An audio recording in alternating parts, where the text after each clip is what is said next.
How's it going, everybody?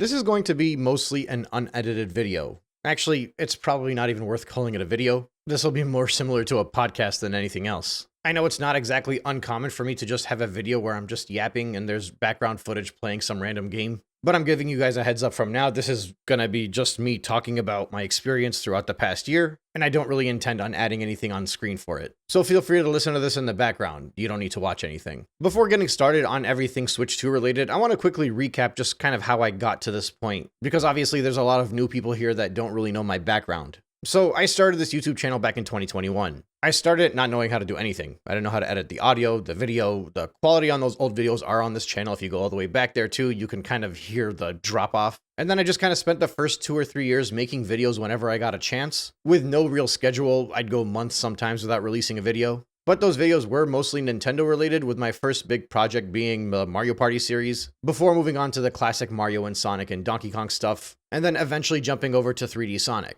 All of this talk was like the first 2 or 3 years of my YouTube channel's life, and all of this was before I was monetized. It was like my first 500 subscribers or something like that. When Tears of the Kingdom came out, I started uploading shorts because I was told that was a good way to grow your channel. So I did that for a bit, and it did help the channel grow. But then I was also ill-advised by some people that had larger channels than mine. I'm talking channels that had over 1,000 subs, but fewer than 1,500. And their wise advice was to use the YouTube promotion tab to grow your channel, because there's no other way to get monetized. At least that's what I was told. Basically, in the small creator channel, there was this idea that you could not grow your channel if you did not pay. It was impossible to crack through the algorithm. And then there was also like a community on Reddit where you can sub to other channels and they would in turn sub back to you and give you watch hours and everything. I was in these online communities through 2022-ish just to get myself to that 1,000 sub count, because I thought that was the only way you can get there. And obviously it didn't take me to realize how big of a mistake that was. Because then what happens is you have all of these subscribers that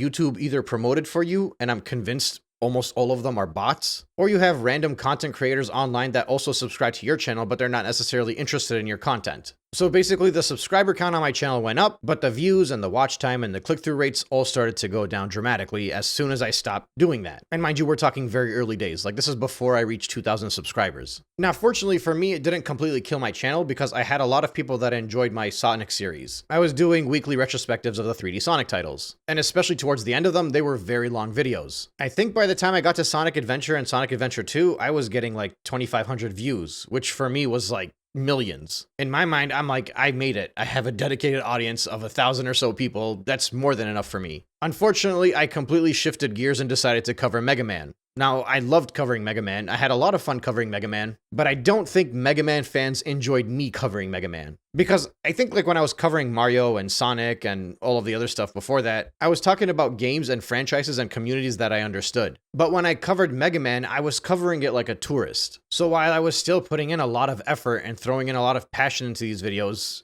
there were weeks where I was getting fewer than 200 views. And I just didn't understand why. Now, the thing is, with YouTube, it's completely something that I do out of passion. But I know I can get too passionate sometimes and it'll burn myself out. And the reality was, going into those weekly retrospectives, I started to feel myself get a burnout. So already I'm feeling the burnout and I'm not motivated to do what I'm doing as it is. And then on top of that, the people that were subscribed to my channel and used to actually watch my videos are no longer watching them. All of this talk, by the way, is leading up to the end of 2024. So this is almost a year ago. It's like 13 months ago right now. I honestly figured at that point in time that I'd have to scrap my channel and start it over. I'm like, I got whatever, 2,500 subs, and some of them came in through the Zelda shorts, which I no longer do anymore. Some of them came in because I had to pay for them. And then some of them are random people from Reddit, and then a whole lot of them came in during the Sonic series, and now I'm covering Mega Man. So I realistically only had 100 or 200 people that were actually in it for the NintenDeen content. Which, to be fair, 100 or 200 people for me would be more than enough. But the issue is there were so many high numbers in that subscriber count of mine that are just non-existent and not clicking, which means there's no chance for growth on your channel. Because the way the algorithm works is first it pushes it out to your subscribers, and then it bases it off of how many of your subscribers actually want to watch the video, and then it decides to push it to more people. So I was just about to delete my channel and just start over. I had all the videos saved. I was like, you know what? I can make a new channel. My channel's small enough where I can actually just re-upload all those videos and just make it weekly and consistent and grow from there. But instead, at that point in time, I decided to reach out to some other YouTubers. A lot of the bigger Nintendo YouTubers, actually. I started asking them for advice as to how I can potentially see my channel grow. I started asking them if I could join their team. I started asking them if I could even pay them to have my videos uploaded on their channel. Because in my mind, I'm like, I worked all this time on this stuff, and the people that do actually watch it tell me they enjoy it a lot. So I figured my issue was not the content, it was the platform. Now, obviously, none of those channels allowed me to post their stuff on there. Only 2 of them actually replied to me, and they were very helpful, giving me all kinds of excellent advice. The biggest thing was that I needed to speak a little bit slower, and that might be why you guys will wonder why I speak the way I do in my videos now. And the even better piece of advice was to talk about something that I'm passionate about, and if I can afford it, to spend money on a good microphone. It's actually kind of funny because one of these people that gave me the good advice, and I'm still very grateful for the advice they gave me, back around April or May went on Twitter and said that I was a grifter. And his proof for that was that I told him that I needed help growing my channel. So his argument was that I'm just doing anything I can to grow my channel, which is obviously a part of the reason why everybody has a YouTube channel, is so they can see some kind of growth, but it's also not the full story, right? Because I found my growth, and I found my niche. Once December came around, I started uploading daily Mario 64 videos. Basically, what my tactic was, instead of releasing like a 2 or 3 hour long video like I was doing for the 3D Sonic series and releasing them every Saturday, I just decided to break it up into 10 to 15 minute segments. That would allow me to upload a video every single day, which would put your image and your name out there in the algorithm even more. And it was like a perfect storm, and I saw growth on my channel that I had never seen before. It was December, so everybody's home for the holidays, so you get that December bump because a lot of people want to watch. I was covering Super Mario 64, which is just like a golden child for so many people, and I had just bought my new mic. So for the first time, the audio quality on my videos had just gotten so much better. Those 3 things together basically caused my channel to explode. At least in my mind, that was what it was exploding. Because I would see thousands of views on every single video. And that was after spending the past few months where I was lucky if I got 300 or 400 views. Initially, my plan was to just do Mario 64 daily through the month of December and then go back to doing weekly uploads, but it was doing so well, I decided to continue on to Mario 64 DS, Sunshine, Galaxy. I had daily Mario Kart 8 Deluxe videos in between all of that. It was a lot of work, but it was a lot of fun. And I was very active in my comments. There were channel regulars that I would talk to daily, and there was never a single comment that I would not either heart or reply to. Actually, one of the things that I always had done on my channel up until this past few months where it's like gotten too big for me to keep up with is every single comment used to get a heart. Like even if somebody was insulting me or saying my quality sucked or whatever, I'd give them a heart because in my mind, I'm like, they're taking the time out of their day to comment on my video. They get this. Obviously now, I do not have the time to do that, but that's why you'll see me heart random comments where it's like, why is he hearting that? Because normally that's just an acknowledgement that I've read your comment. There's no other way for me to do that. In any case, up until the April Direct, I was completely content. I would have been completely fine never covering anything Nintendo news related. Like if the Switch 2 was announced and it was at a regular price and they weren't charging $80 for Mario Kart, they weren't asking $10 for Welcome Tour, I never would have made my first video being critical of it and just opening up a whole nother discussion with so many new people. The reality is the Switch 2 would have launched and I would have just covered Mario Galaxy 2 daily, and then I would have moved on to 3D Land and then 3D World and just kept going.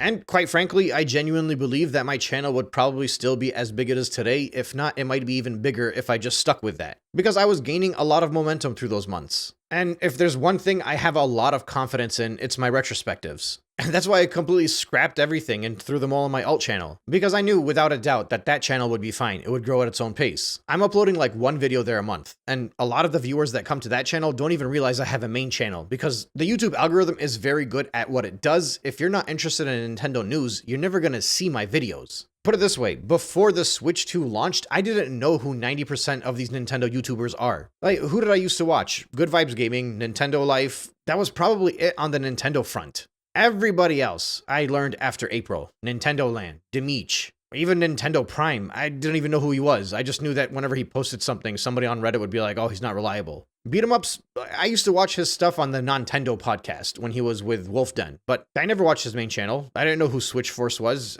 I'm telling you, like I was on YouTube making YouTube videos and I didn't know who all these people were because I didn't care about Nintendo news. So I knew that if I took my retrospectives and I just started making a whole separate channel for that, that could have its own growth. And it has, for the most part, grown fairly organically. It's kind of funny because that channel now is almost as big as my main channel was back in April before the Switch 2 launched. And before I completely changed the way I was doing my videos. And it's funny because I think I only upload like once every month or two, usually. But those videos are just kind of on the back burner and they gain more viewers and more subscribers every single day. Like in the past few months, I've made almost as much on that channel as I have on this main channel. Because obviously, with those longer retrospectives that I do, there's more ad breaks in there, so you get more people watching ads. So if I get like a 20,000 views on one of those videos, that's worth more than 100,000 views on this channel. And the retrospectives have the added benefit of being timeless, right? Like most people are not watching my old videos here from a month or two ago because it's outdated news. Retrospectives, you can watch that this year, next year, whenever you want, and it's always going to be the same type of content, and it's going to be talking about a game that was either 20 or 30 years old.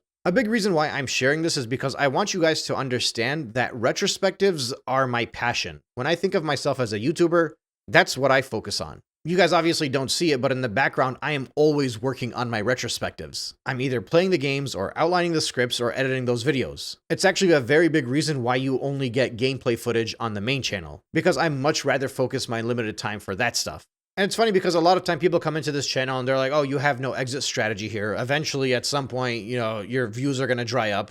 Something they've been telling me for 6 months, by the way, but all I've ever seen is that my view counts and my subscriber count keeps growing. But they're all like, oh, eventually everyone's going to know you're a fraud. What are you going to do?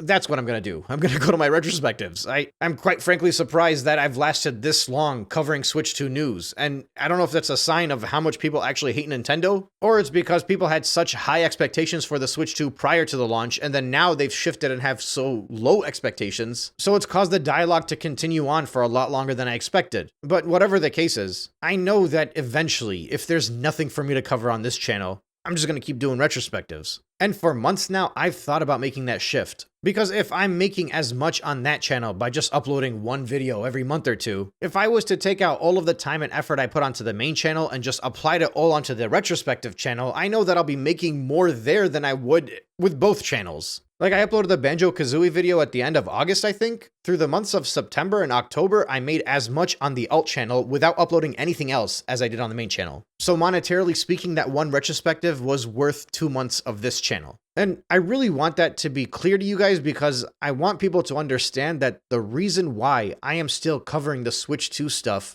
is a combination of my own personal stubbornness, and I'll admit that right off the bat, as well as because I have a naive belief in the cause leading to something, and most importantly, it's because of you guys. I see the comments that I get. I know that, like, whenever there's breaking news, right away you guys are coming to my channel and you're like, yo, like, this is what came up. What do you think of this? Like, you guys want to hear my opinion on it, so obviously I'm going to share my opinion. Like, why would I not? And then in addition to that, there are so many of you out there that have told me straight up that, like, if it wasn't for me, you would have gone out to buy the Switch 2 and you would have dropped a bunch of money on it, and you're glad you didn't. Or you decided to work on your backlog, or you discovered that, buying used games is better. Like, whatever the case is, there's a lot of people that I think really would have felt pressured, peer pressured even, into buying a Nintendo Switch 2. But this fun little community we have here has caused them to be a little bit smarter in the way they spend their money, and has allowed them to express their feelings on the matter. And then in addition to that, there's also the people that just can't afford it. Like, I'm not making things up. The Switch 2 is expensive. I've been telling you guys from the beginning. The world is bigger than just America, right? There's people that are in Latin America and in parts of Europe that genuinely cannot afford this thing. And then even in the States, they can't afford it because the economy sucks here. Nintendo used to be the old, reliable budget console, and it just dropped that and moved on from there. So for so many people, and I see your comments, I've seen them in the comments for the past 8 months. It's like a fun little therapeutic therapy session. I get to vent about how annoyed I am at this company that has completely changed the way that it operates. And it makes me mad because it's not the Nintendo that I've been so passionate about my entire life anymore. And likewise, you get to listen because you guys have the same feelings that I do towards it. Obviously, to one extent or another. And I'll be completely honest, I've only ever had 2 rules when it comes to YouTubing, and these were rules that I made with my wife prior to starting the channel. The first rule, and the most important rule, is that I have to enjoy what I'm doing. And the second rule that's not as important, but still very important, is that my audience has to enjoy my content. And I know that I'm checking both of those boxes. But for a brief moment in time around June and July, I actually was not sure. So obviously this thing gets announced in April. My channel starts to grow even faster than it was with the 3D Mario videos.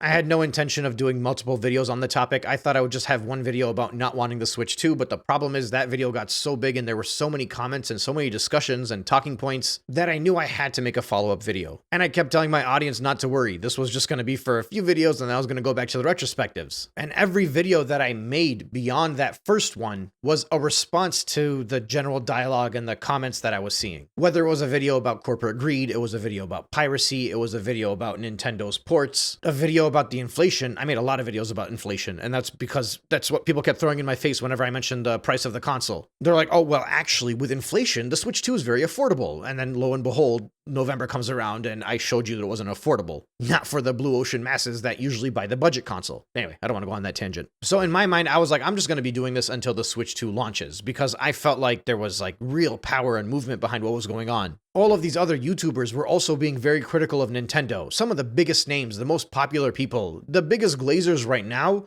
were talking about they were concerned about what the Switch 2 was doing. And look, I'm not even talking about like Smash JT and Dreamcast Guy and a few others that are similar to them. Like, those guys are not Nintendo YouTubers. I'm talking about like beat-em-ups, Spawnwave, RGT85. All of them were pumping out so much critical content about Nintendo after they started mentioning all of the prices and everything was leaked online. It seemed obvious leading up to the launch of the Switch 2 that it was just going to have a terrible launch. It seemed like everybody was collectively on the same page. At least that's what I thought. Because you have to remember, right? Like, this is basically my first year where somebody has actually called me a YouTuber. I find that I align more with my listeners than I do with actual YouTubers. Even until now, I don't consider myself a big YouTuber by any means. And I'm not. Like, I got less than 35,000 subs. It's a small channel, especially compared to the names that I just mentioned previously. So I had the same naivety leading into the launch of the Switch 2 that a lot of you did. I thought we were going somewhere with this. I thought it was meant to mean something. I thought there was like an actual movement against Nintendo's high prices, their anti-consumer practices. And then the console launches and everybody bought it, or at least just about everybody. And I'm not talking about the 3.5 million. Like, we knew it was going to hit a high number. Because most of us thought that it was going to hit 6 to 8 million in that opening weekend. That was like the discussion leading up to it. But either way, a record-breaking launch was a no-brainer. That was automatically going to happen. But when I say everybody bought it, I mean all of the content creators, all of the YouTubers. The haters went out and bought the Switch 2. The lovers went out and bought the Switch 2. The glazers went out and bought the Switch 2. It was so demoralizing. And I could feel that it was not only demoralizing for me, it was demoralizing for a lot of the viewers of this channel. I mean, I remember even on the forums, on GBA Temp, on Reddit, Family Boards even. I didn't know about install base at the time yet, so I don't know what they were talking about over there, but I'm sure they were glazing it like crazy. But on all of the forums and the subreddits and my comment sections that I used to casually lurk in, there was a dialogue leading up to the launch of the Switch 2. There were actually a lot of people that thought it would have a failed launch because of how vocal everybody was. But the launch happened and it just like sucked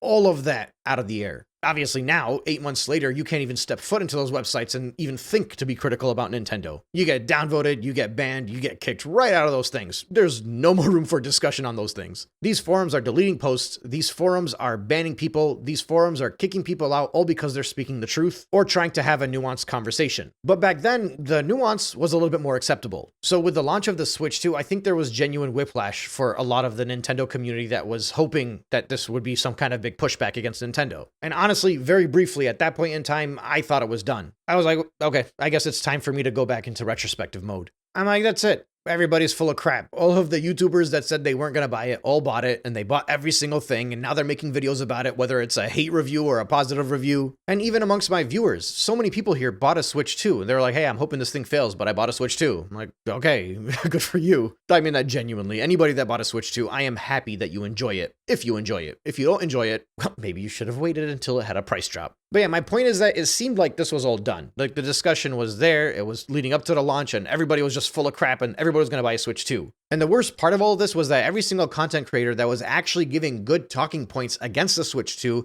now they were like pro Switch 2 and making videos about it, so people felt like there was just no valid argument anymore. And you could see it online because all of this was being thrown back into people's faces. They're like, oh, you're just going to buy a Switch 2, the same way that Mug Thief bought it, the same way that RGT bought it, the same way that Dreamcast Guy bought it. And amongst all that, they're like the same way that NintenDeen bought it. See, here's what happens. And this is actually a big reason why I made a video about grifters like the day after the console launched or something like that. Even if you're critical against Nintendo, if you spent the months leading up to the launch of the console, and then you went out and got a Switch 2, it's very clear that you're either A, just doing it for the money, or B, kind of tone deaf. It's not a good look to speak out against something, and then as soon as you get a chance on day one, you pick it up and you start making videos about it, even if it's a hate review to be critical about their poor battery life. Like, put it this way, I have a lot of friends around me that did buy a Switch 2. Most of them have now sold it. So in theory, I could have made a lot of those same reviews that those other people did. I could have held a Switch 2 up and been like, hey, I didn't pay for this, the boycott's still on,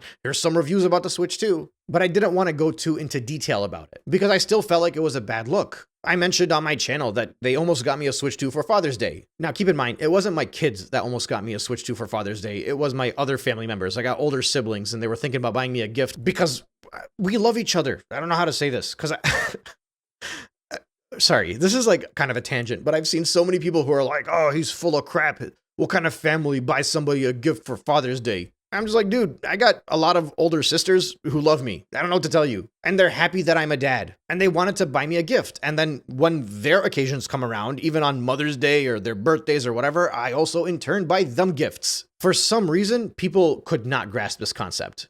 I'm talking about it right now for the first time in like 6 months, because when it was happening, I'm like, what is wrong with people? Everybody was just like, oh, he's full of crap. He's going to go buy a Switch 2 and claim that he got it for Father's Day from his kids. My oldest is in preschool, by the way. It was never going to be for my kids. But yeah, I didn't want to reply and be like, hey, like, do you not have people that care about you that sometimes give you gifts? Because that's what I am blessed to have, I guess. So I just moved on from that conversation. Now, the thing is, my older sisters also do not know video game stuff, right? So like they asked, what should we get? And then somebody was like, oh, there's a new Nintendo console coming out. And NintenDeen, that's obviously not my name that my family refers to me as, but they're like, NintenDeen likes Nintendo, let's buy him it. So then my nephew came up to me, and he actually watches this channel, and he was like, yo, like, you're doing this boycott thing, and they're planning on buying you the Switch 2. My nephew's in high school, mind you, he's not that young. So I told him, make sure they don't. And actually, the main reason I told him to make sure they don't do it is because I didn't want them to drop $500 on me. That's like an absurd amount to drop on a gift, even if they were splitting it 2 or 3 way or whatever. And actually, I was very close to picking up the phone to myself and calling my sister and being like, hey, like, that's a lot of money. Don't spend that on me. There's no need to get me a gift. We can just like have a family dinner together and that's good enough. But I stayed quiet because I didn't want them to think that my nephew was coming up to me and like telling me stuff behind their back and ruining the surprise and all that stuff. So I stayed quiet about it. And I guess he ended up going to them and telling them, hey, like, instead of buying him a Switch 2, this thing's much cheaper. And they ended up getting the OLED for me, which, funnily enough, I actually sold and used the money that I got from it to offset the cost of the Legion Go. So really, the gift that I got for Father's Day was effectively the Legion Go, which I use more than anything else right now. Shout out to my big sisters. Anyway, so I noticed through this Father's Day story is that people online really wanted to catch me. Like there was nothing that would satisfy them more than knowing that NintenDeen was a fraud. They want NintenDeen to have a Switch 2. And I think I know why it's such a big deal if I get one. Because if I turn out to be a hack and I turn out to be somebody that's just full of crap and I was just a grifter hating on it and then ended up getting a Switch 2, it would mean a lot more to them because I am not your stereotypical YouTuber. I'm not, or at least I wasn't back then, part of the discussion. And I don't do the YouTube thing. I don't really ask for likes. I don't ask for subscribers. I don't really do the whole sponsorship thing outside of one video when it felt weird, so I stopped doing it. And very much, they know this. I am a massive Nintendo fan, and I do my homework. So as far as so many of them were concerned when the Switch 2 launched, if I'm corrupt, everybody else is corrupt. And my God, were there some things made up about me. And look, keep in mind, for me, this is all very casual, right? Like, I don't think of it too much. I just do what I want to do, and then if people like it, they like it. And if they don't like it, they don't like it. Right before the launch of the Switch 2, I made a video that I got the Switch 2 early. And basically what I did was I took my Switch 1 and I took a PNG of the Switch 2 and put it on top of it. And it was like a funny joke pretending that I got the Switch 2 early. They started sharing that video being like, NintenDeen's a fraud. He already has the Switch 2. He got it from Nintendo early. So like right off the bat, they didn't even watch up until like the 30-second mark of that video. They just saw that title, they clicked on the video and they're like, oh yeah, this is good. Take him down. Which I still don't regret because I think that video was funny as hell. And then on the launch night of the console, I live in an area where there are a lot of Best Buys around me, at least 3 or 4 of them, all within a 10-minute drive. And it was a very exciting time. There's a launch of a new console. These things are fun. I had my friends with me and we were like, let's go see how many people are actually lining up for this thing. For the midnight launch. I drove to multiple locations, and one of my friends actually wanted to get the Switch 2 because he found out there were so many in stock and there weren't enough people lining up for it. So it was like 10 or 11 p.m. at that point. He was like, hey, like, I'm down to chill here for another hour or two if you guys want. I can buy my Switch 2 and then we can leave. So we were all like, okay, fine. If he really wants to do it, we're all hanging out anyway. Like we were just going to go sit in my garage or something. It was a warm night. It was raining, but it was very warm. And the Best Buy that we lined up at had a canopy overhead so you can hang out outside and just chit chat with a lot of other people that are gamers in the area. Because there were obviously a lot of Nintendo fans that were camping out for this thing. It was the same Best Buy that I used to line up on Black Fridays back in the day. It was the same Best Buy that I lined up overnight when the Wii came out. It was fun. We were a bunch of old millennials reliving some of the funnest moments of our childhood, even though only one person bought the console. So I'm like, you know what? Since I'm here, I might as well make a video about this. That video has since been removed, but it was me sitting in a car with the rain on the outside talking about the lineup outside of Best Buy and how it was odd to me that there was a new console launching and they still had plenty of units available and didn't have enough people lining up for it. It took 3 or 4 days for them to sell out that launch night, which I thought was very interesting because that has never happened before as far as I'm concerned. Every console in history has sold out on night 1. So, you know, I have a little chip on my shoulder. I'm like, I just did some investigative journalism. I went around and saw some Best Buys and I lined up at one and just like chit-chatted with a lot of people. We talked about this. So I made that video. And then since I was out there and since my friend bought the Switch 2, since I got to use it for like 30 minutes or an hour or whatever it was, I made an impressions video as well. In all of these videos, I mentioned that I did not buy this thing. But despite that, they kept saying NintenDeen got a Switch 2. And I'm like, this is ridiculous. I'm like, why would I buy a Switch 2? I just spent months talking about how I'm boycotting it and I'm not gonna buy it. And obviously, at that point in time is when I realized that every freaking YouTuber out there was going out and buying it. So that's why they're just like, oh, he's just another one of them that said he wasn't gonna buy it. And then now he did it and he's making a bunch of videos about it. So at that point, I'm like, okay, maybe I should take a back seat over here. I don't want people to get the wrong idea. I'm sitting here making fun videos about how like I had a fake Switch 2 that I received early. And then I'm making a fun video about camping out at Best Buy, even though I didn't buy it. And then I'm just like, oh, let me just do a casual first impressions video. Might as well, because I got my hands on a brand new console. And even if you watch that video, my whole reaction to it was like, this is literally just a bigger Switch. There is nothing special about this thing.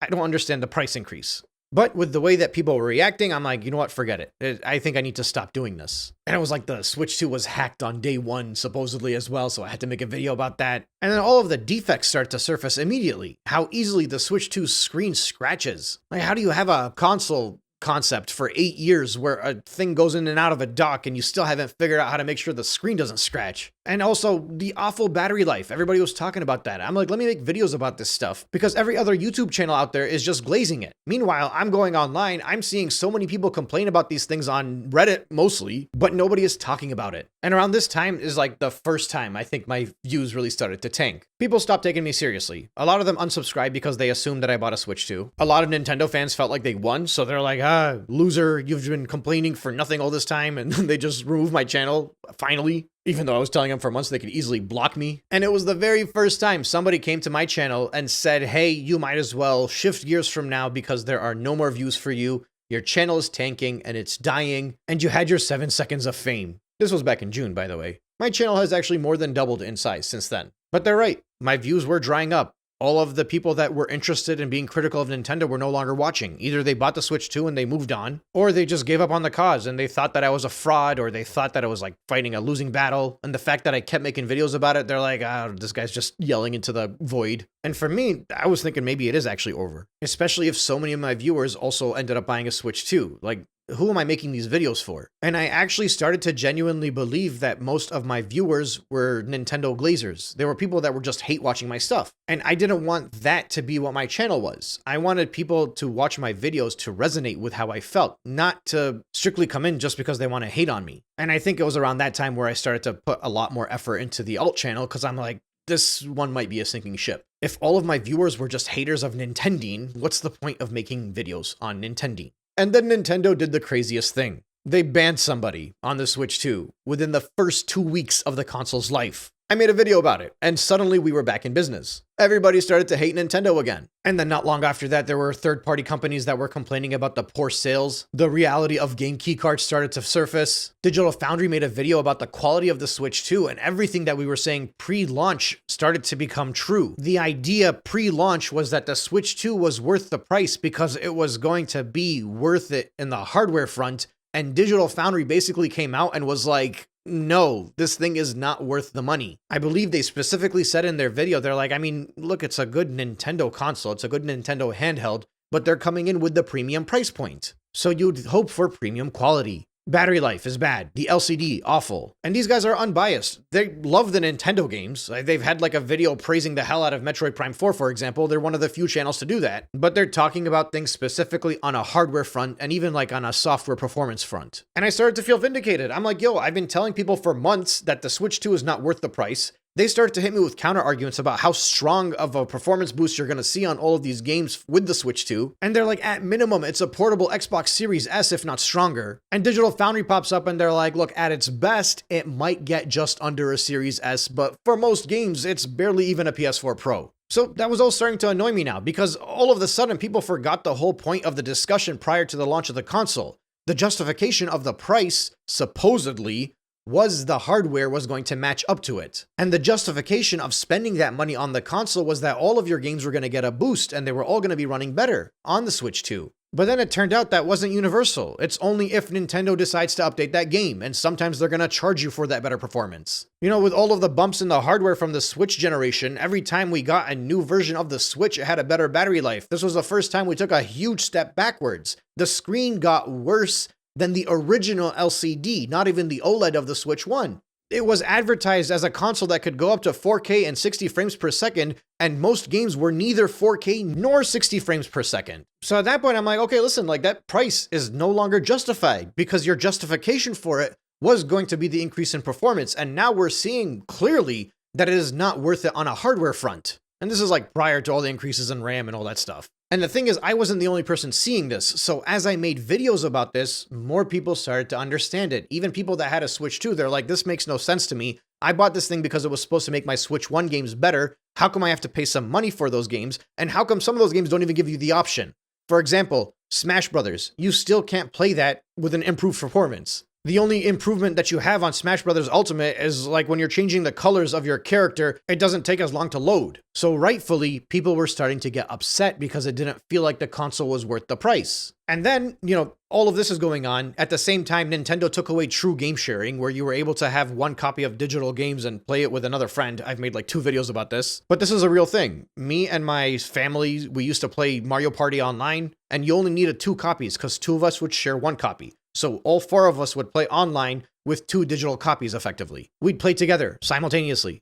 It was very normal. It was something that was advertised for the Switch from 2019. Again, I've made like 2 videos on this already. So they took that away. And then they started to tell people that you're not going to be able to sue Nintendo if you got like Joy-Con drift again. And then they like also forced people to accept like the new agreement, which meant they could brick you remotely and you can't do anything about it. And during all of that discussion, all of the Nintendo fans were like, oh, it's just like an agreement. It's not going to mean anything. And then within 2 weeks of the console launch, they're already banning people. So all of these talking points from prior to the Switch 2's launch all ended up being completely against what the narrative was prior to the launch, including the sales numbers, which were reportedly going to be 6 to 8 million units readily available at launch. This was the first time where the goalposts really started to shift, where I saw the narrative completely start to move. They're like, what are you talking about? Nobody actually thought it was going to sell that much. We were all part of the discussion prior to the launch. We know what Nintendo fans thought was going to happen when this thing launched. Now, despite this sudden resurgence in views that I had, my channel was still very much slowing down. People were enjoying their new console. They wanted to watch videos from content creators that were making stuff that was reviewing the Switch 2 stuff. And during that time, from like July to the end of August maybe, my view count on my channel was legitimately lower than every single Nintendo GLAZER. I remember because I made a video about it. Because everybody was calling me a grifter and saying that I was continuing doing what I was doing because I was just trying to get some money. And I'm like, no, the easiest way for me to make money after the console would have launched would have been to completely just turn heel, say that I was wrong, buy a Switch 2. I'm a Nintendo channel. I'm fairly entertaining enough for people, I think. I could have just pulled a beat-em-ups and say that I was conducting a social experiment and everybody would have just fallen in line and be like, okay, fine, he had his moment.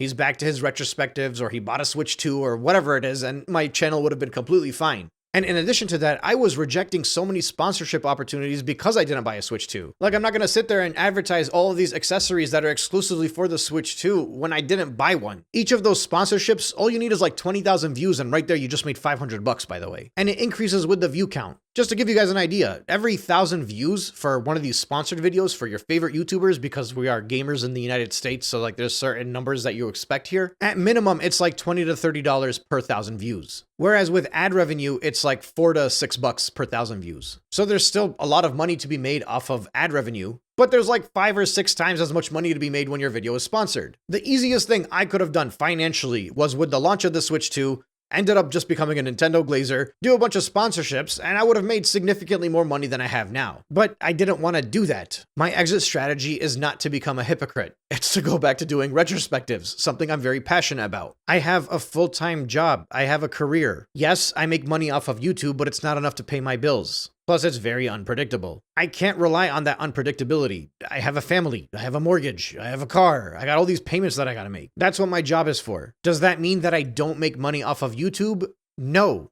Does that mean that I don't get Google ad revenue? No. Does that mean that the money I get from Google is not good? No, it's great. Like, I'm not gonna lie to you guys. I get money from YouTube. Obviously, you guys all know I do. There's ads on my videos. But the reality is there are multiple ways to make money off of YouTube, and I could still make the same money if I just go out and buy a Switch 2 and start reviewing all the games and all the hardware. Like, let's be real, a lot of you guys are gonna unsubscribe, but then there's gonna be a lot of glazers that come into my channel. YouTube is massive. The Nintendo world is huge. Even if I lost half of my viewers because I decided to become a Nintendo glazer all of a sudden, the endless ocean out there is so massive that it could easily come to fruition. I mean, technically, I told you guys that I was only going to be boycotting the Switch 2 until the start of 2026. New Year's like in 2 days. I could very easily go out and buy a Switch 2 and change gears next week. And I could still be critical of Nintendo, but I could also start actually covering Switch 2 stuff. And I am more than confident that my channel would be completely fine and might even grow more. But I don't want to do that. I didn't want to do it back then, and I don't want to do it now. And a big reason why I'm not going to go buy a used one right now is because I believe in the cause. After this past November, and December, by the way, is not going to be that much better. I might do a separate video on my prediction for sales numbers in December, but that's a whole different discussion. But after these holiday sales numbers, and after seeing Nintendo's stock value tank, this conversation is still very much alive, so I'm still going to be covering it to the best of my ability. But backing up just a little bit. So within the first month and 2 months of the Switch 2's life, there were a lot of controversial topics coming up. GameCube's mediocre emulation, I already mentioned the game key cards, even Nintendo was letting out surveys to ask people how they feel about the game key cards. There were more Switch 2 bans. We got initial sales numbers. That led to a whole bunch of discussion videos. But one of the biggest talking points from the console's launch, actually from April until around September, was the Nintendo Direct. Everybody swore that when the console launched, we would be getting more games announced and there would be a Direct. In June, rumors of a Direct. Nothing. In July, rumors of a Direct. And we got the third-party Direct, which was game key cards. In August, it was like a Kirby Direct, and then they got an Indie Direct. And it was like every single month, people were convinced there was going to be a Nintendo Direct. Beat 'em Ups did his fake social experiment, where he pretended he had leaks and knew everything that was going to be coming up on the Direct, and it was like such a massive deal, and everybody was made the fool of because of him, with him looking like the fool more than anybody else, quite frankly. I don't like what he did at all, if it's not clear. And this lack of a Nintendo Direct was really taking the sales out of things. And it's because people were waiting for a major first-party game. Because the reality is, the Switch 2 was not getting anything unique with third-party titles. These were just old ports. Old ports that ran worse on this console than they did everywhere else, pretty much. And yo, it's a Nintendo console. You buy a Nintendo console because you want those first-party exclusives. Where's the first-party stuff? Obviously, throughout all of this time, I'm doing research on sales numbers. I'm making videos about the sales numbers. I'm talking about how much stock is available, what's satiated demand, what's not satiated demand. Why the very clear patterns early on were indicating that, at least in the States, this was not going to be the fastest-selling console by the end of the year. And all of this was going on, and suddenly, my name started to be mentioned online. NintenDeen. I was a liar. I was a grifter. I was making numbers up. I didn't have actual sources. And in fairness, a lot of that was due to my videos.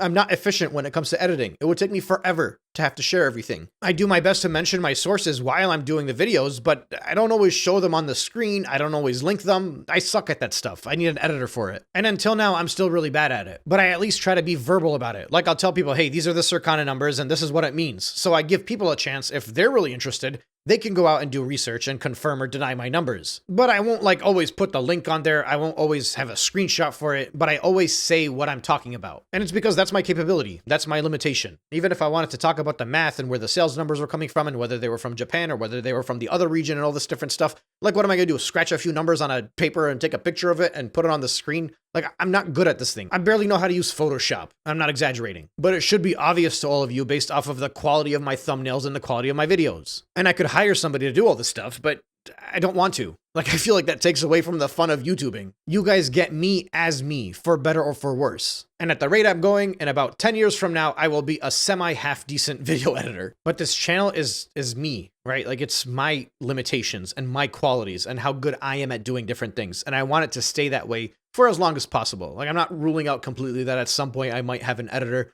or I might have somebody make thumbnails for me. But at least for now, while I'm still enjoying it, I want to keep doing it this way. But with that limitation, it obviously also limits the ability of my channel to grow. There are a lot of people that don't take me seriously. They're like, oh, he's just a slop YouTuber, has gameplay in the background, and then he's making up different numbers, and he's pulling sources out of his behind. And around that point in time, my name started to pop up on Twitter. My name started to pop up on other people's YouTube videos. I'll still remember, all at once, everybody flooded my channel and started calling me a liar, and I didn't know why. I'm like, why is, like, suddenly I'm a liar? First it was a grifter, then it was a troll, it was a rage baiter, there was all these different words, but I never got called a liar, and I didn't understand where that was coming from. And it turns out one of the bigger personalities of the Nintendo glazing community, no, it's not Nintendo Prime, so don't go hate on him for this, but I don't want to mention whose name it was because I refuse to mention his name on my channel because I'm not giving him that advertisement, but it's exactly who you think it is. He went on Twitter and he started telling people that NintenDeen is a liar, and he really started to shift like this big narrative that I'm a liar. And he started making responses to a lot of my videos and a lot of my data and my sales numbers. He was obsessed with me. Do you understand what obsessed means? I mean, every single video I posted, he had a reaction video. And look, I'll be frank with you. Every single Nintendo Glazer, I don't follow their channel. They're hidden off of my feed. I don't see any of them, but I hear it from others. I hear it from you guys in the comments. They're like, yo, this guy made a video about it. Or I see it on Twitter, or I'll see it when I'm scrolling through Reddit. Something will pop up. But I don't watch any of these people's channels. I refuse to give them a penny, an ounce of attention. And that's what they should be doing to me, but they don't. They keep mentioning my name, and it's counterintuitive to their cause. But the reason they're doing it, the reason they keep mentioning my name, the reason they keep hating on me is because they want views, and they want me to argue with them. And I know this because they've emailed me, and they've offered me money to compensate me for my time so I can debate them about Switch 2 sales numbers. They want the clout. They want a white knight for Nintendo and be the opposite of NintenDeen. And they're willing to pay for it. Multiple YouTubers want that. But it's just background noise to me. I haven't even replied to their emails. The reason why I will not go up against any of these guys, because everybody asks me this, why won't you go debate this person or that person? It's because I don't see them as somebody worthy of debating against. I don't think their heart's in the right place. I don't think they actually care about what the Switch 2 is doing. They are clearly looking for some kind of fame, some kind of clicks, and they can't hate on Nintendo because they're glazers, and they know that hate sells, so they're like, oh, let me hate on NintenDeen. I'll debate people in my comments if I can see their comments in time. Oftentimes I don't see them because I get so many comments now. Heck, there are some people that are very active on the install base forum. If they asked me to come on my channel, I'd let them on my channel. I'd have a discussion about sales numbers with them. A few different times I've thought about actually making an account on these forums and having discussions on there, but I'm like, I barely got time to keep up with my own channel. Why would I go on these other forums and have debates? Plus, it's kind of funny on all of these forums and websites. I see a lot of people that come in there and they're saying what I say, and they're debating the way that I would debate. They're using my arguments, and they're talking about my sales analyses. You can tell they're viewers because sometimes they'll say the exact same thing that I just said in a video. And without fault, I've seen this on so many different websites. Somebody gets accused of being NintenDeen. They're all convinced that people that are critical of the Switch 2 that are active on these forums are me. And it's hilarious. It's like that scene from Spartacus where like everybody just keeps standing up going, I'm Spartacus, I'm Spartacus. I don't know if any of you know what I'm talking about, but yeah, look it up. So all over the internet, there are people that are critical of Nintendo, and a lot of them watch my channel naturally because I'm one of the most committed people to the cause. And in almost every single one of these websites, I see somebody make a comment because I lurk a lot on these things. That's how I do my research, obviously. Without fault, as soon as I read a comment and I'm like, oh yeah, this guy made a good point, 2 or 3 comments later, somebody replies and goes like, oh hey, it's NintenDeen. And I'm not gonna lie, it cracks me up. I'm like the boogeyman for like the Nintendo fans. I live rent-free in their head. They are as obsessed unhealthily with me as I am unhealthily obsessed with Nintendo. And it's the funniest thing in the world because at least I'm obsessed with something that I love and feel passionately about because I grew up playing the IPs for this company. Meanwhile, you have all of these forums and all of these YouTubers and all of these different groups and avenues that all they have to do is just ignore my existence and I will disappear. It's the easiest thing to do, and I've said it multiple times. If you want NintenDeen to disappear, stop saying NintenDeen. Stop making videos about NintenDeen. I am not a big channel. And I know this because when they make videos about me, or they make posts about me, or they try to talk about me, they don't get enough views. My dude, it is way more worth your time to just lie about an upcoming Nintendo Direct. There's an exception, Sir Musty or Morristy. I don't know, he has multiple channels. I love that guy's content. He can hate on me as much as he wants. Plus, he's very entertaining. But that's the thing though, his views are decent because he's entertaining when he hates on me. For the rest of them, I feel kind of bad because I know they're only doing these videos because they want to, get in on the hype to hate on NintenDeen because they think it's going to take off because my videos went viral. But like those videos don't succeed. They're wasting their time. It makes no sense to me. If you're going to go against your channel and hate on something, go hate on Nintendo. Like, you clearly are not doing this because you feel strongly about it. You're only doing it because you're trying to get in on the hype and try to make some money. You're, by definition, being a grifter at that point. Just hate on Nintendo if that's the kind of channel you want to have. Be a fake Nintendo hater like a lot of these other channels from prior to the Switch 2's launch that all own Switch 2s right now. It's better than wasting your time trying to watch my videos and making a hate video on me and then just not getting enough views for it. And honestly, it's embarrassing for both of us. Like, if you were getting a lot of views, at least I could be like, oh, good. There's it's no such thing as bad publicity. This guy is getting a lot of views for hating on me and suddenly my channel's growing. But no, I'm irrelevant. I'm just as irrelevant as you are, person making videos about me. You will not grow if your focus is NintenDeen, because NintenDeen is kind of irrelevant in all of this. So you should definitely find something better to hate on. Or find a way to be more entertaining while you hate on me, and then maybe you'll get some clicks. At least that way I can have a good laugh. Before, I used to be like, oh, let me see what these guys are talking about. And I watched like 2 or 3 of these videos that were like mentioning me, and it was slop. I'm like, this is a terrible video. Do some research. I've given people so much. I've given you guys so much material. You can make a NintenDeen video and go viral. Well, theoretically you could. You actually won't because I'm not big enough to get you to go viral, but you can get more views than you're getting right now. But the reality is maybe you're just not that good of a YouTuber and you're blaming me for your lack of views, right? That's what happened around the Pokemon launch. That's what they were saying. They're like, oh, the Nintendo grift is causing us to not get any views. No, dude. Nintendo is causing you to not get any views because the fandom that would be passionate about these videos is not there. The fandom is passionate about these videos that are critical and angry at Nintendo and like videos like my channel because it resonates with those people. They are upset with the Switch 2. They're upset with Nintendo. Even if the millions of people that bought it, there's a reason the buyer's remorse video that I uploaded is still until now the best performing video on my channel. I uploaded that video back in September. For this month, December, it's my 4th best performing video of the last 28 days. Put that into perspective. This video was uploaded back in September. We are now in December. And in the month of December alone, I got more videos on that one than I did on almost all of my other videos. And it's because having buyer's remorse for the Switch 2 is very, very real. And it's going to continue to be real. People are going to get their Christmas gifts, and a month or 2 from now, they're going to realize how underwhelming this thing is. And then they're going to go on YouTube and be like, yo, that buyer's remorse video, I definitely resonate with that. And speaking of which, that video was uploaded right after the September Direct. So leading up to the Direct, a lot of people had already started to shrug me off. We're going back again.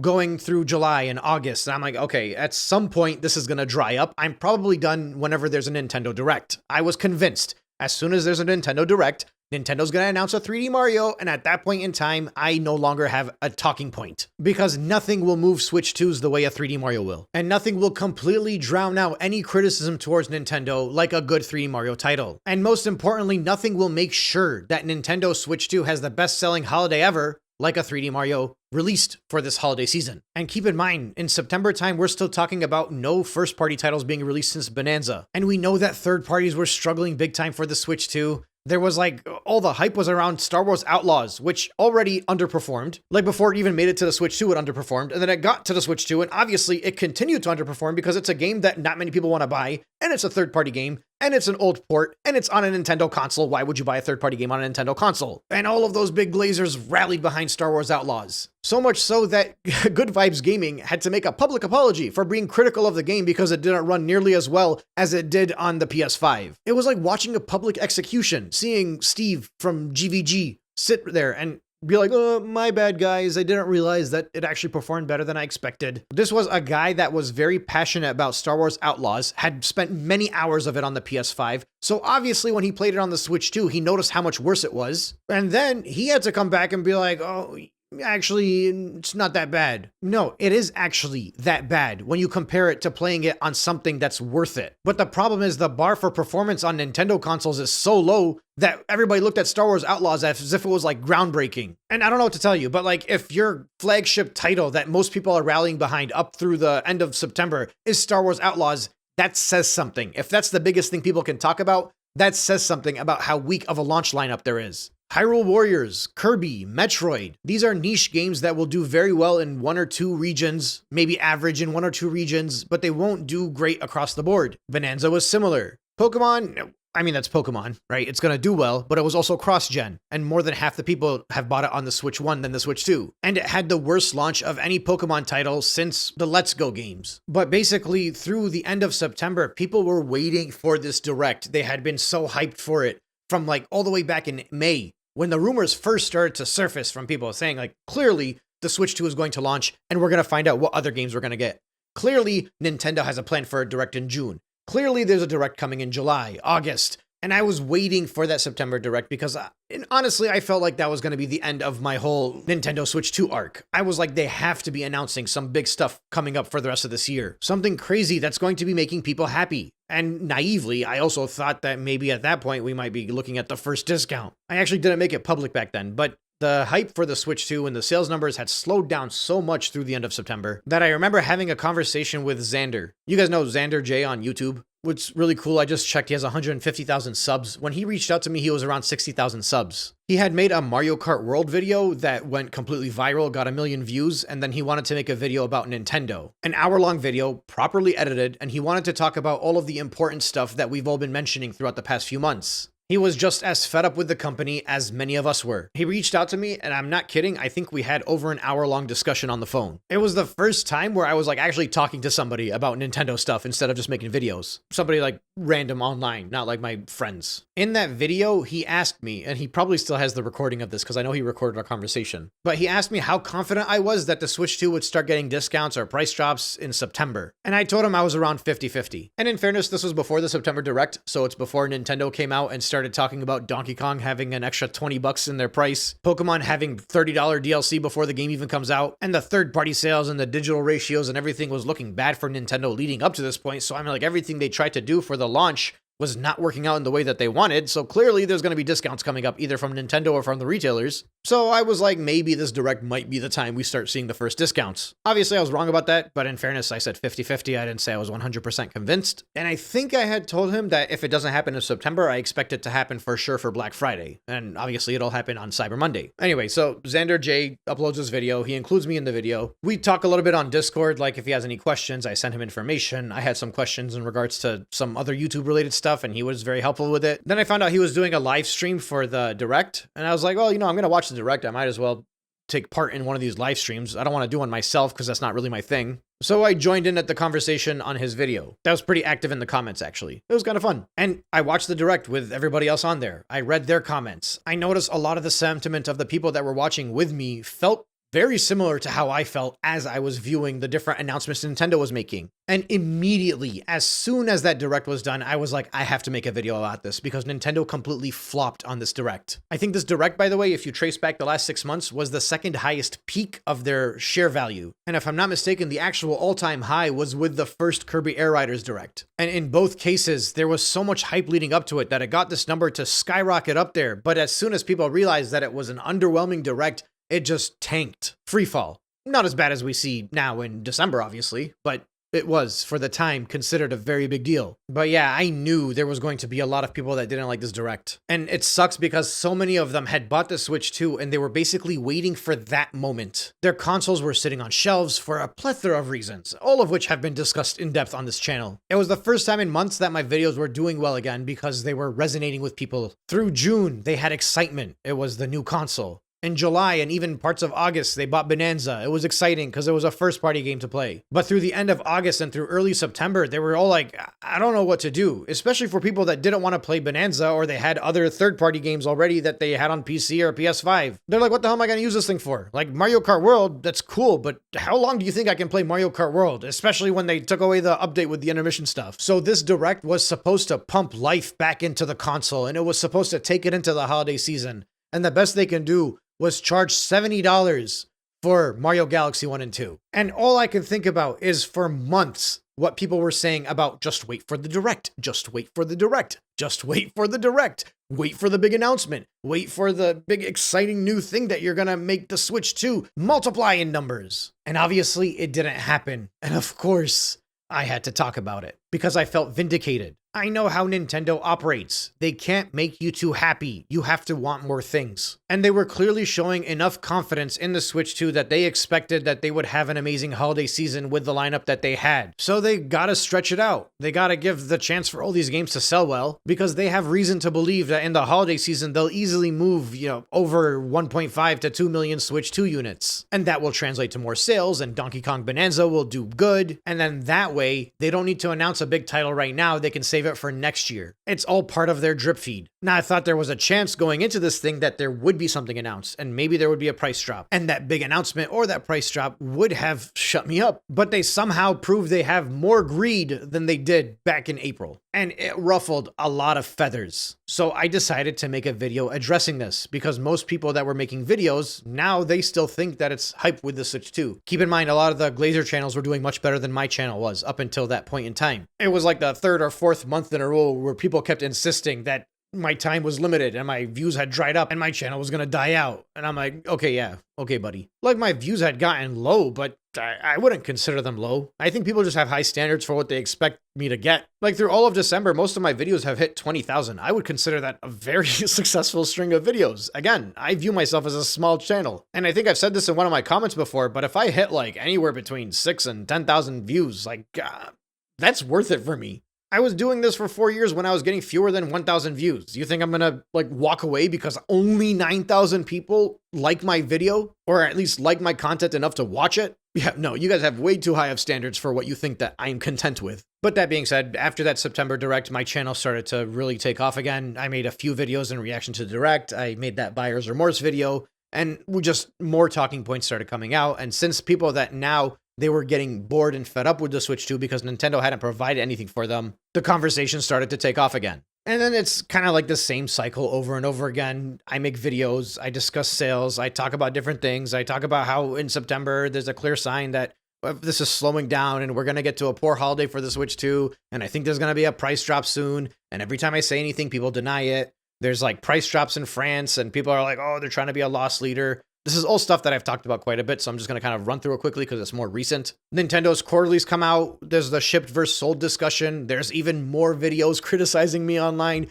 There's even more people convinced that my channel's dead and there's no chance of me ever growing from this and I might as well leave because my view count dried up. Mind you, all of this talk is going on. My videos and my views still get more likes than dislikes. I think on average, I'm getting 95% plus likes. Even on the most controversial of videos I have where there's more comments than likes, which has happened only a few times now, there's 10 people that are just very adamant that they hate me, that show up on my comments, and they argue with everybody. Each of them has over hundreds of comments on my channels, but they are committed to the cause. You guys know who they are. I'm not going to point them out, but you'll see them. They're probably commenting on this video. They are unhealthily obsessed with me, even more than I'm obsessed with Nintendo. And it's really sad because at the very least for me, you can be like, oh, the guy's YouTuber making YouTube videos. What's their excuse? It's very weird. But overwhelmingly, I realized over time, and I actually realized it back in August, the people that are watching my channel are not hate watching.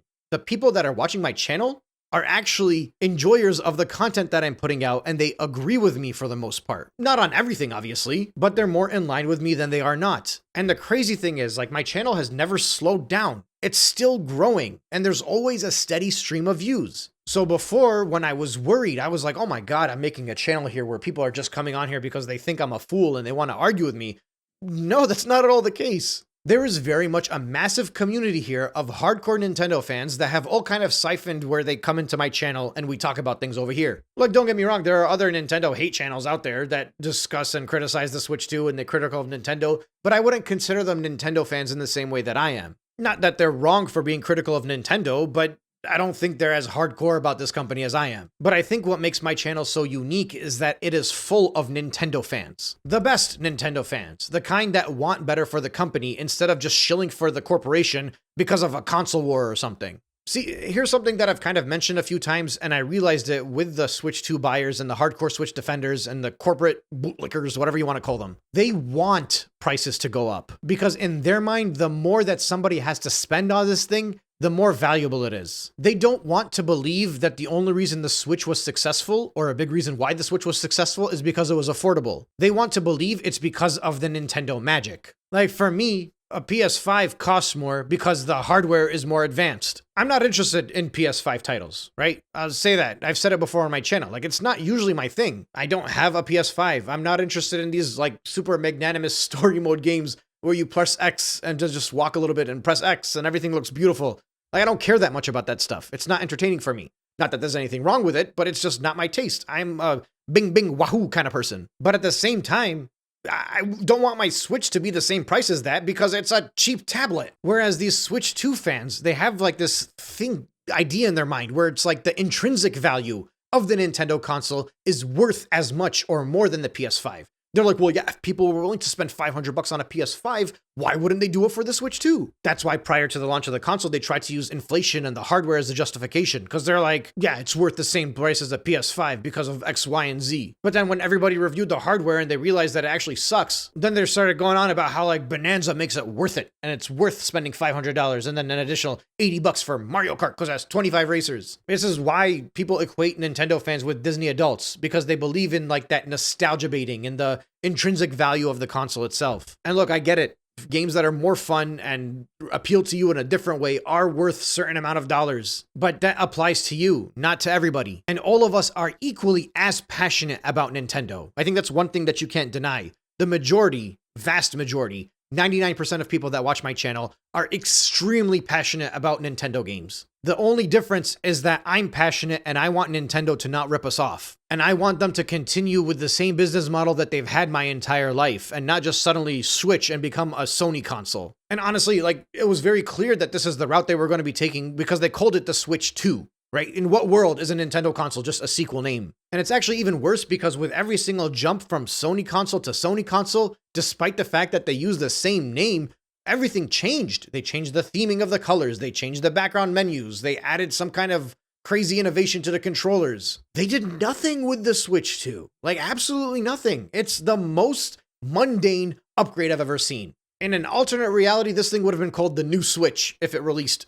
15 years ago. And we'd love it the same way we all love the new 3DS. Because effectively, this is like the same upgrade that the new 3DS got on the 3DS. And as time goes on, more and more people are starting to realize that. And as more people start to realize that, more people are coming to my channel, more people are becoming fans of this content, and likewise, more of the glazers out there are starting to dislike me because they genuinely believe that the only reason there's a negative discourse around the Nintendo Switch 2 still is because of me, which I think is hilarious. As if Nintendo didn't do this to themselves. So, Pokemon launches. Obviously, the entirety of the internet is going to be critical of this game. Pokemon is a casual game for people that do not watch video game content online. Most of the hardcore gaming crowd that used to love Pokemon has now moved on, and all that's left is the people that are very similar to the people that just buy Call of Duty or EAFC every year, the ball and gun gamers. Pokemon is basically that for the Nintendo world. There's a very big crowd for it, but you won't find it around us. So that was really fun in October because I had a lot of fun videos that I made about that. And there were a lot of people making responses to my videos too, which also was really enjoyable for me. I'm telling you guys, I'm very passionate about this. When I make my videos and we have these discussions, like seeing all of the people resonate with the same feelings I have, I genuinely enjoy it. And then, you know, for like those 15 or 20 viewers here that genuinely hate me and they think that Nintendo can do no wrong and they show up, it's entertaining too because I see their ridiculousness and there's a deep-rooted toxic core in my body that's just a troll. So seeing them get upset over something so ridiculously and not worth getting upset about also adds to the fun to an extent. It's not the main focus of my channel, but it's funny seeing them get so worked up about this and genuinely going out of their way to argue against me and make money for me. Like, they're actually clicking on my videos, supporting it in the algorithm, and allowing my videos to grow, and they know they're doing this, but they can't help themselves, and they have to go on the video and comment, and something about that is just hilarious to me. And nothing will ever be funnier than when Nintendo announced the financials in November. Again, I have videos discussing the actual sales numbers and the shipped versus sold stuff, and I have like a full hour and a half breakdown on that video. You can check it out. But holy crap. Okay, so going into the financials, I made a post expecting that there would be a lot of shipped units. I knew their numbers would be pretty high because they were also going to be shipping out units that wouldn't get sold until October. Remember, the financials only go up till September 30th. And Pokemon was going to be launching soon. So that whole 10.36 million sold to the retailers, at least like 1 million of that was probably ordered in the last week alone in preparation for Pokemon. And then easily another like million or so are just still on shelves all over the world. Based on the Circana data, America alone had like 500,000 units that were not sold yet, that were just sitting on shelves if you cross-reference the Circana data with the Nintendo financials through the end of October. They were at around 2.5-ish million sold, according to Circana. These are numbers that were actually bought by people. And they were like at 3 million shipped to America, roughly. So I think it's a safe bet to say that at least 1 million were not sold yet. And then there were more that were shipped that hadn't even been put on shelves yet because they were in preparation for the Pokemon launch. So I made a post prior to those November financials. I was like, I'm pretty sure if they share a sold through number, which I didn't think they would, that the Switch 2 is only at around 7.5 to 8 million sold. And obviously, in so many videos around that time frame, I did break that down. So if you're interested, go watch that. But in that same video, I said we're going to be seeing a high number of shipped units. So effectively, when Nintendo released the financials, it was exactly what I expected. And likewise, mind you, when we get the next financial report in February, you should be expecting a high number of shipped console units, because these would be the units that are shipped in October, November, and December. So companies definitely ordered a crap ton of units leading up to the holiday worldwide. That's why it's actually entirely possible that at this point in time, there are actually 15 million units shipped. Because logically speaking, these companies would have bought Switch 2s in time for the holidays before it hit mid-November. And they would have bought enough to last for November and December. And I don't know if you guys know how the sell-in numbers work, but as soon as like Best Buy, for example, orders it from Nintendo, that's officially a sell-in number. That's officially sold. So if it takes a month for it to get from Nintendo to Best Buy, that's a sell-in console as far as they're concerned. And that shows up on the report. So let's keep that in mind when February comes around and we see a very high shipped number. Because it's going to be the exact same situation like we just saw 2 months ago, where people wrongfully assumed that 10.36 million of them were sold through to customers, and they're like, oh, like the best momentum, fastest selling console, and all that stuff. So then when the holidays come around and Nintendo has the worst November it's ever had in like, I don't know, what is it, 20 years or whatever, everybody's like gasping because they didn't expect it. It's like, no, if you actually paid attention to my videos, you would have known this was coming because those were shipped numbers and sold numbers, and it's a whole different thing about the attachment rate. And clearly people are not buying it, yada, yada, yada. But yeah, we'll talk about this more in depth when February comes around. I'll probably have to make an entire video prior to the actual numbers being released, and then I'll make another video after it, because the experience after the last financials was hilarious. So I made the post. I broke everything down on there. And if you go and read the post right now, you'll see that like everything that happened in the financial coming up was almost exactly what I said in that post. The news comes out that Nintendo has shipped 10.36 million units. Most people don't realize those are shipped. They think it's sold. They flooded my post. I don't think they understood anything that was written in my post because they assumed that I was guessing there was like 9 million sold through. All I was doing was like recapping the VG chart stuff. And they all just showed up and started arguing, right? Because throughout the past 6 months, we've learned that there aren't enough games to keep you entertained on the Switch 2. So the only thing Switch 2 fans can do to keep entertained is to come to my channel and argue with people. But yo, they flooded my channel. Now, this kind of put me in a bit of predicament because the financials reflected exactly what I expected it to reflect. And again, if you don't believe me, you can go look at my post from November 3rd. Everything is pretty much exactly as I expected it would be. But I didn't know how to release a video about it because I got all these haters and trolls now showing up to my channel. So how am I supposed to speak to the people that want to actually hear the information instead of the ones that just want to come here and be nasty? So I waited. I started working on the video, but I waited. I didn't upload immediately, and I wasn't done immediately either. They just went on and on my posts. I'm like, I'll give them a minute to get over this. They didn't. They kept going. So the following day, I'm like, okay, let me see if it's quiet now. So I posted an emoji. I think it was a wink emoji. Oh my God, they came at me like piranhas. So many comments and so many arguments and so many discussions. And oh my God, it was like the most insane thing I had ever seen. Mind you, I didn't even read any of those comments, just by the way. Basically, as soon as that thing was announced, the financials came out, I started working on the follow-up video because I knew it was going to be long. And I knew they were all going to be saying the same incorrect information anyway, so I'm like, it's not worth my time and effort. And I think a lot of you guys had good arguments without me anyway.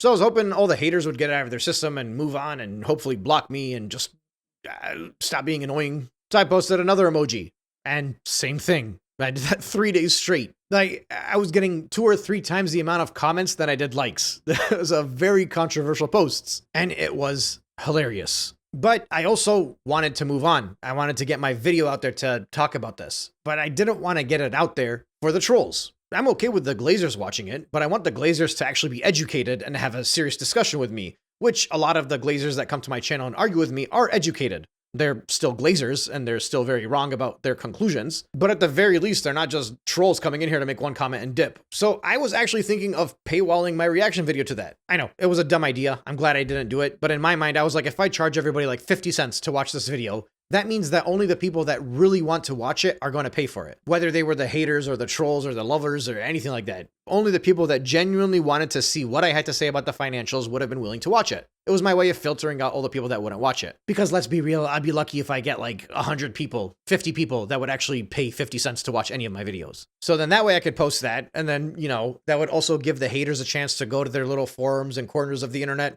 and talk about how NintenDeen is just trying to like grift and make money off of people. And that'll keep them distracted, while the people that actually want to talk about Switch 2 financials can pay the money and watch my video. But obviously, like I said, I realized that was a very dumb idea, so I didn't do it. Instead, I did something which I think was smarter. Normally, when the financials come out, I'll make 5 or 6 videos that react to it. One of them will talk about like the digital sales, one of them will talk about the third-party stuff, another one will talk about the shipped units and the different locations around the world, and it'll carry on for a few videos. But I was like, you know what? No, I'm not going to do it that way. I'm going to do it the way that I do my retrospectives. It's going to be one very long video. I realize it sacrifices a lot of views, but it doesn't matter because it's a longer video. So fewer views and you still get the same push in the algorithm because YouTube sees that there's a lot of people that watch it all the way to the end. So it might reach fewer people, but it gets the same amount of watch time. That way, the people that like my channel and enjoy my stuff, I know they're going to watch it because you guys all click on every one of my videos and you watch them. And then the people that want to troll and they want to hate on me and they want to argue against my points, I'm going to make them watch an 1.5-hour video if they want to argue against my points. And it's funny because I think I even left some of the bigger talking points towards the end of the video because I'm like, if they're going to argue against me on this, they're going to have to watch all the way to the end.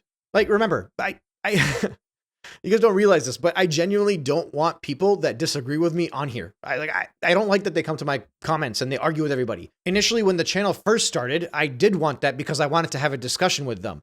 But now, after 8 months, there is no more discussion. My mind has been made up. Their mind has been made up. It's time for us to all go our own separate paths. I've collected and convinced all of the people that I'm going to convince. At this point, the only reason my channel keeps growing is because more people that never heard of me started to find it. If there was ever a chance of me convincing the Glazers, it would have happened months ago. So I don't make my content for them. I make my content for the people that feel the same way I do. Like I said, around mid-August or July or whatever it was, I completely shifted my narrative. I realized that the people that were on my channel are people that feel the same way I do, and they weren't haters. So I started speaking differently. Like, I used to come on here and I would be like arguing against Glazers, but then I realized that I was only talking to a significant minority of the people that actually view my channel. So I changed it. Now I'm talking to you guys as if you all feel the same way I do, or at least close enough to the same way I do. So genuinely, I don't want the over excessive Glazers to be here, unless, you know, like there's some cool ones that come here. I don't mind them, but the toxic and nasty ones that just show up and argue with everybody and insult them, I don't like that. That's not what I'm making this channel for. They need to go back to their rotten little corner of the internet and argue with somebody else. This is a channel for Nintendo fans that are upset with the practices of Nintendo. So obviously with that logic, if they're gonna hate, I'm going to make him listen to my voice for 90 minutes. And it actually worked out very well, because who the hell is going to put in 90 minutes to listen to my voice? I can't even listen to my voice for that long. I hate editing these long videos because I'm like, oh God, that's what I sound like. Most of the haters just came in there, they commented cope and they left. It was perfect. And then the ones that actually wanted to have a discussion, they commented still. They didn't get back to most of them because obviously there's, like I said, too many comments to reach everything. But I was very successful. And after those financial reports, my channel once again slowed down because people were like, oh, there's 10 million sold. And they thought that I was lying about the shipped versus sold thing. I think people genuinely didn't realize it. Even some of you guys, some of the people that have been following my channel where I've broke down the difference between sell in and sell through over and over again, Some of you guys didn't even realize it. And I actually made a video about that, and I was pretty upset in the video. I'm like, yo, like, this is the most obvious thing here. But hopefully, in the next financials, we don't have that issue. After that, like I said, the channel started to slow down again, and that was the next time where everybody kept telling me that my channel was dead and I was never going to grow anymore and I was going to dry up and I should just quit my channel. And I think I've gained about 6,000 subs since that time. Not bad for a dying channel, considering that I'm only at 34,000. But the difference was that after the November financials, I was more confident than I had ever been leading up to that point. I was confident in myself and in my calculations and my views because everything that I was predicting would happen was starting to happen right in front of my face. And likewise, I was confident in my audience. I'm seeing the growth. I'm seeing the comments, and I'm enjoying them a lot. The whole journey along with you guys. There was no more second guessing things. Like through the past month and a half, ever since the start of November, probably even back to mid-October, all of these thoughts that my channel will suddenly capitulate and I'll have to jump ship and all that stuff, that started to kind of wither away because I'm like, I think I have a community here. I have a solid group of followers that will watch the stuff that I put out because they want to hear my opinion on things. Again, my bar is very low. Like if I get 8,000 people watching my video every single day, like that's amazing, right? Anything more than that is just icing on the cake. Even 5,000 people, that's huge. I'm not a big YouTuber. Like, I don't know how to tell you guys. A year ago, I was celebrating because I got over 1,000. But yeah, for November, it was just a matter of the waiting game at that point. Because after the financials came out and everybody was raging and Black Friday sales started, and I was tracking the sales through the month of November, oh, I knew that price cut was coming.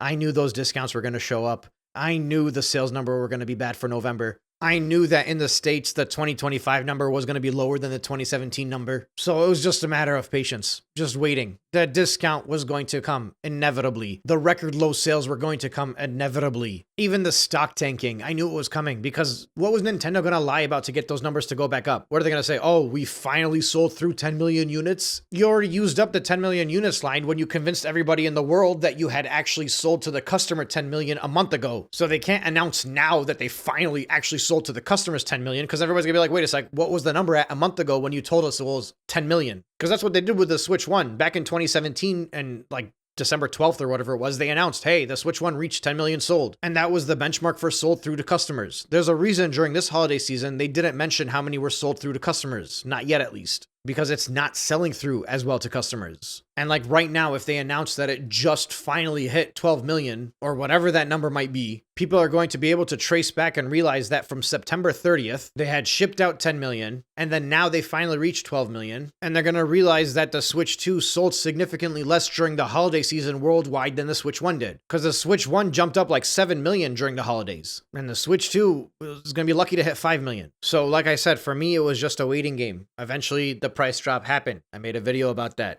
People said it was going to be a loss leader. This is the part that has killed me since the beginning of the Switch 2's whole dialogue until now.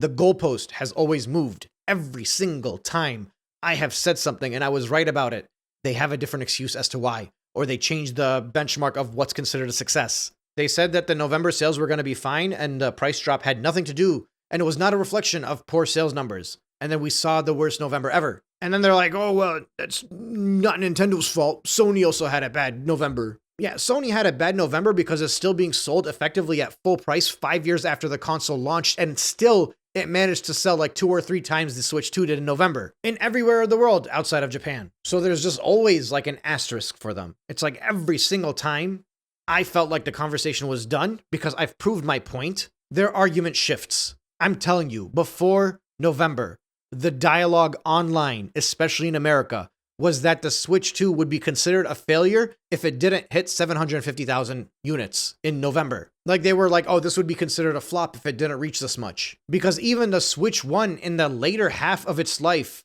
outsold what the Switch 2 just did this year. Do you realize that? Like people were checked out of the Switch 1 and it was still doing better than what the Switch 2 did this year. But that doesn't matter to them.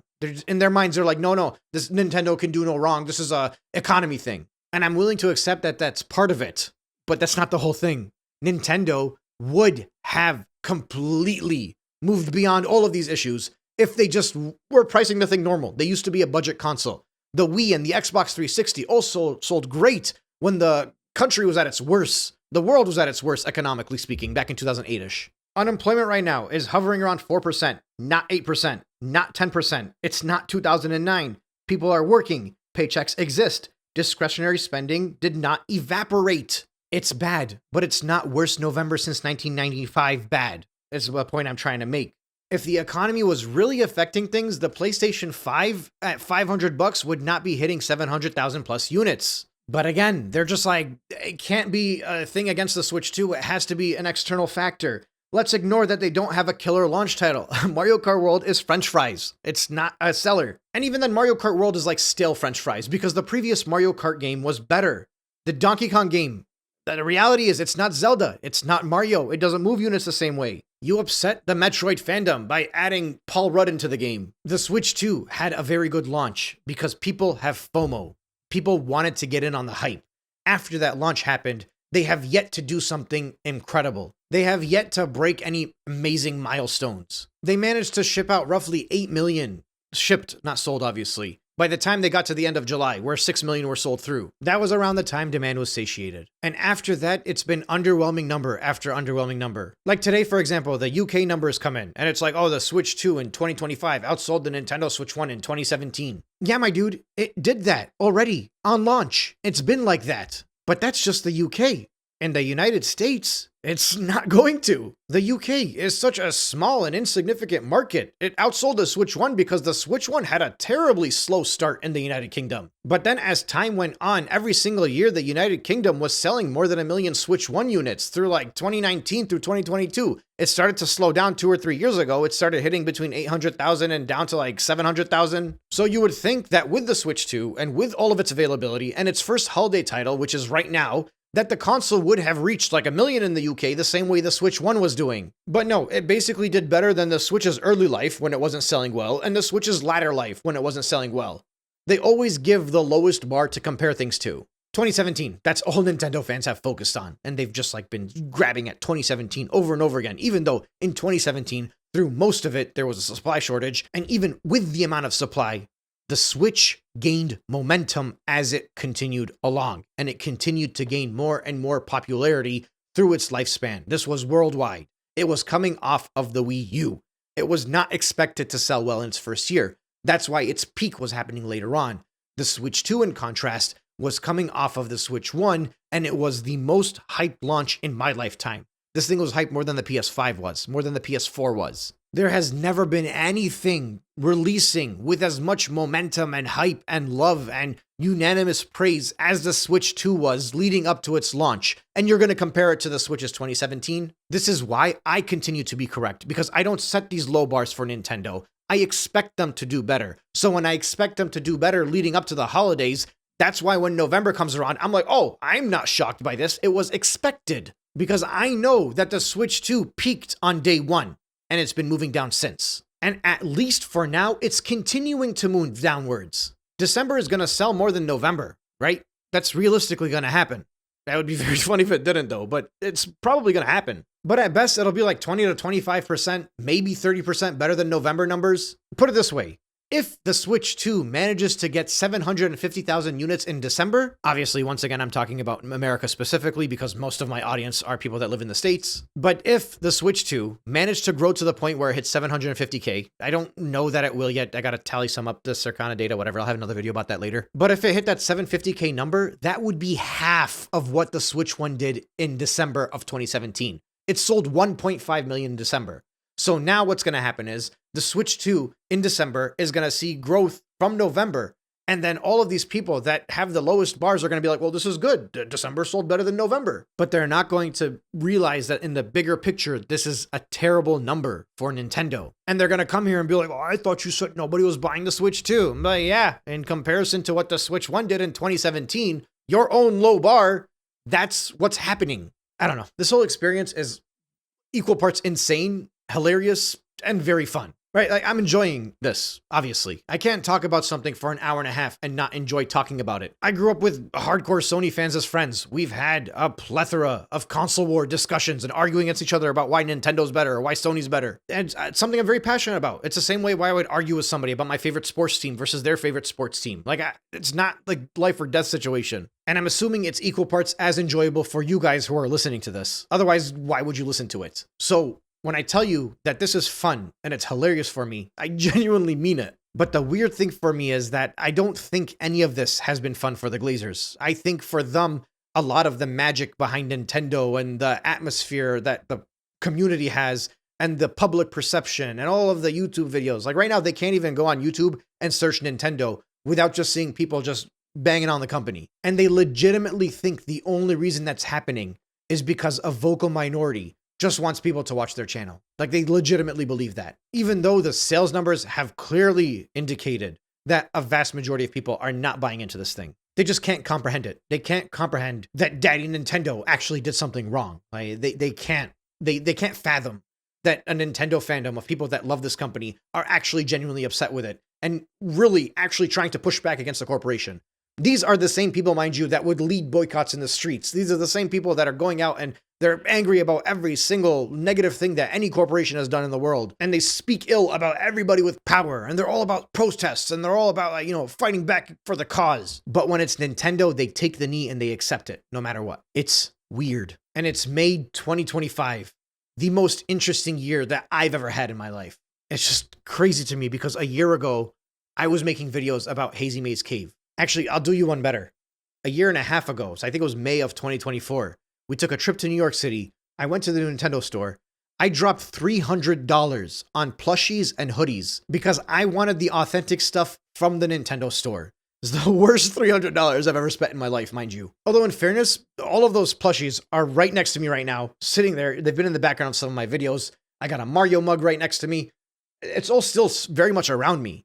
But like, that's how big of a Nintendo glazer I have been my entire life. But I love Nintendo because they always focused on gameplay. They never tried to rip people off. And if they did, the people answered by not buying the console. And they actually legitimately had Nintendo magic by all of their innovations. Whether those innovations were through the gameplay or through the hardware, whatever it was, there was something that would always draw you in towards their console. And I just cannot believe that I am closing off 2025 looking at Nintendo in the same way that I would look at all of these other major publishers around the world and realizing that what I thought was the last bastion of true classic gaming, the way it was meant to be in my mind, was now officially gone. Or at least the modern rendition of them are. Because this year, I also bought a Legion Go. I have an endless amount of emulators and ROMs on my Legion Go. Entire libraries of my favorite consoles available on the fingertips of a hardware that's significantly better than anything I've ever had from Nintendo. And I got it for the same price as the Switch 2. I actually got it for cheaper. And then I found the passion that I was looking for in developers of indie games. I started playing those a lot more. And I started appreciating technology that was actually worth the money that I was spending on it. Something that I had very rarely experienced with Nintendo. Although, honestly, when the Switch 1 came out, was the feeling I got. It was like phenomenal. A tablet with two controllers that detach and reconnect. Like, that was so cool. I felt the Nintendo magic in 2025, but I did not feel it with the Nintendo Switch 2. And I'm going into 2026 with everything that I've set out done, right? I told you guys that I would not buy this thing until 2026, the Switch 2. I told you guys that I would realistically go and buy a used Switch 2 in 2026 and buy a used copy of Donkey Kong Bonanza. And that was like part of my whole thing 6 or 7 months ago. I have no interest in that anymore. I'm not buying the console. Like, I've moved on. I'm still a Nintendo channel. I'm always going to be a Nintendo channel, whether they like it or not. And I still might, at some point in the future, decide to get myself a used Switch 2. But right now, there's nothing on my radar worth it. And there's a backlog of Nintendo games, as well as games from other publishers and other consoles from years of my experience that I have not gotten to yet. And Nintendo has given me a chance to get through those without spending any money. And for that reason, I'm going to say it. 2025 has been my favorite year as a Nintendo fan. If for no other reason than the fact that Nintendo opened my eyes to just how much better of a gaming world there is when you're not blinded by loyalty towards a single publisher and towards a single corporation. I hope you guys have an amazing new year, an amazing 2026. And if you're a fan of Nintendo gaming content, I hope you subscribe to my NintenDeen Plus channel, even if you don't like the stuff that I talk about here. Because on that channel, I cover retro games. And Nintendo during the Iwata time was the best time for me. So I'll be glazing the hell out of those games. Not least of which will be my video on Super Mario 3D Land, which I keep saying I'm going to have it done this week, but I really believe that by the end of this weekend, that video will be up for you. As always, folks, thank you so much for listening. I will catch you on the next one.